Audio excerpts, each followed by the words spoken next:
Justice Yashwant Verma को हटाने की कार्रवाई शुरू हो गई। हालांकि एक लंबी और एक जटिल प्रक्रिया है, लेकिन इसकी शुरुआत हो गई है। कमेटी के गठन से 3 सदस्यीय कमेटी का गठन कर दिया गया है। जस्टिस यशवंत वर्मा के घर पर नोटों की गड्डियां, जले हुए नोटों की गड्डियां मिली थी और उसके बाद से मामला हाईलाइट हुआ, चर्चा में था और पूरे देश भर में चर्चा का विषय बना। ट्रांसफर उनका हुआ और अब महाभियोग का प्रस्ताव। और बड़ी खबर आपको यह दे दें कि स्पीकर ने इसका ऐलान भी किया, 3 सदस्यीय कमेटी, और कहा कि भ्रष्टाचार के खिलाफ जीरो टॉलरेंस है और ऐसे में पद से हटाने के लिए राष्ट्रपति को प्रस्ताव भेजेंगे। जस्टिस वर्मा के इस मामले से जुड़ा बड़ा अपडेट और संसद को इस विषय में एक स्वर में बोलना चाहिए। भ्रष्टाचार के खिलाफ जीरो टॉलरेंस की नीति। तो एक बहुत बड़ी खबर है, बहुत बड़ा अपडेट है। जस्टिस यशवंत वर्मा कैश कांड मामले में 3 सदस्यीय कमेटी का गठन कर दिया गया है और इन 3 सदस्यीय कमेटी में सुप्रीम कोर्ट के जज हैं, इसमें मद्रास हाईकोर्ट के सीजीआई हैं और इसमें एक कानूनविद भी है। तो 3 और तटस्थ लोगों का इसमें चयन किया गया है जिस मामले की इन्वेस्टिगेशन करेंगे और अभी मामला फिर उनके इन्वेस्टिगेशन से आगे जाकर फिर महाभियोग तक भी पहुंचेगा। तो एक लंबी प्रक्रिया है, एक जटिल प्रक्रिया है। इस मामले में इन्वेस्टिगेशन की गई थी सीजीआई के आदेश पर। 3 सदस्यीय कमेटी का पहले भी गठन हुआ था, उनकी अपनी एक इन्वेस्टिगेशन थी, उनकी अपनी इन्वेस्टिगेशन में बहुत सारी चीजें सामने आई थी। लेकिन अब ये जो कमेटी गठित की गई है, ये महाभियोग के प्रस्ताव के बाद लोकसभा के स्पीकर ने संसद में इस पर अपनी बात रखी और स्पीकर ने कमेटी के गठन का ऐलान किया। अनीशा माथुर हमारी संवाददाता इस पर हमारे साथ जुड़ गए हैं। अनीशा, जो कमेटी गठित कर दी गई है, कमेटी अब कैसे काम करेगी और कितने समय में यह कमेटी अपनी रिपोर्ट सौंपेगी?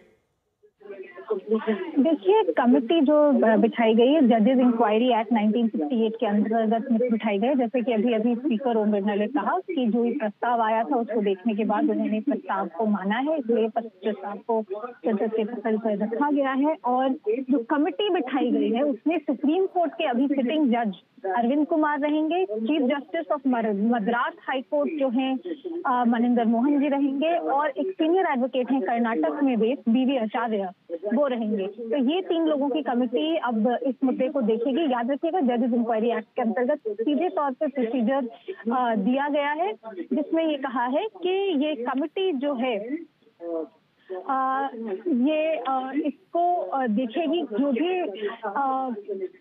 एलिगेशन है, जो भी आरोप है जस्टिस वर्मा के खिलाफ, वो उनको देखेगी, उनके ऊपर पूरी तरह से इन्वेस्टिगेशन करेगी।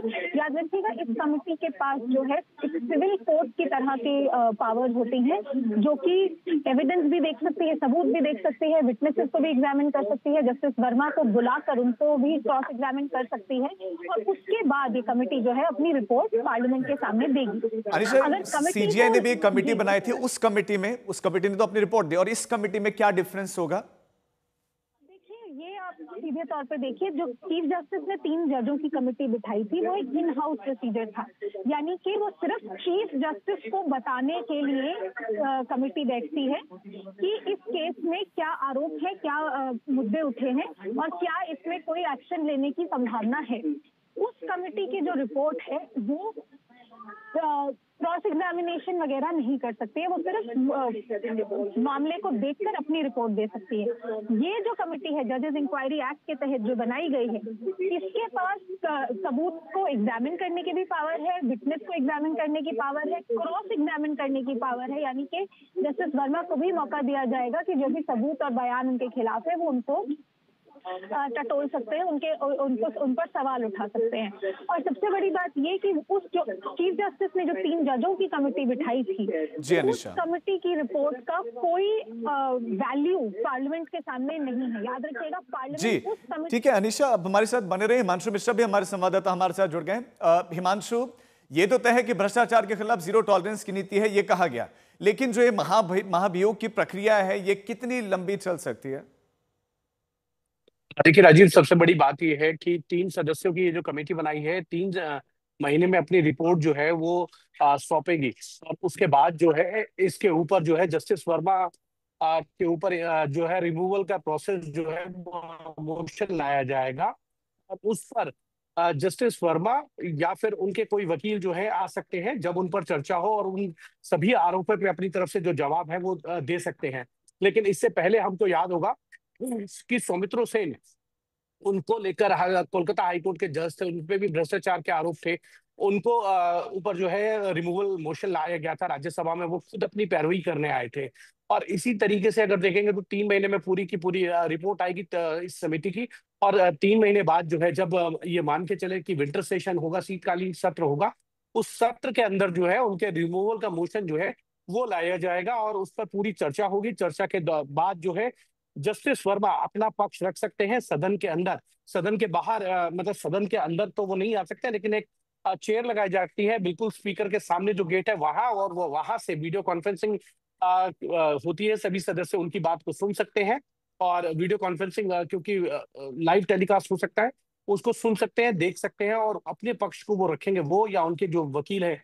अब देखना यह है कि जस्टिस वर्मा अपना पक्ष रखेंगे या उनके वकील, या उससे पहले ही जो है जस्टिस वर्मा अपने पद से इस्तीफा दे देंगे। क्योंकि सौमित्र सोरेन का जब मामला आया था तो राज्यसभा में उनके खिलाफ जो मोशन का प्रस्ताव लाया गया था उसको स्वीकार कर लिया गया था उनका पक्ष सुनने के बाद। लेकिन लोकसभा में जब तक वो प्रस्ताव जाता उससे पहले जो है सौमित्र सेन ने इस्तीफा दे दिया था। क्या जस्टिस वर्मा अपने पद से इस्तीफा देंगे या नहीं देंगे, या वो वेट करेंगे कमेटी की रिपोर्ट आने का, और उसके बाद जब उनके खिलाफ लोकसभा में प्रस्ताव पर चर्चा हो और वो अपना पक्ष रखें और दोनों ही सदनों से जी पास हिमांशु। होना होगा इस जो रिमूवल का मोशन है उनके।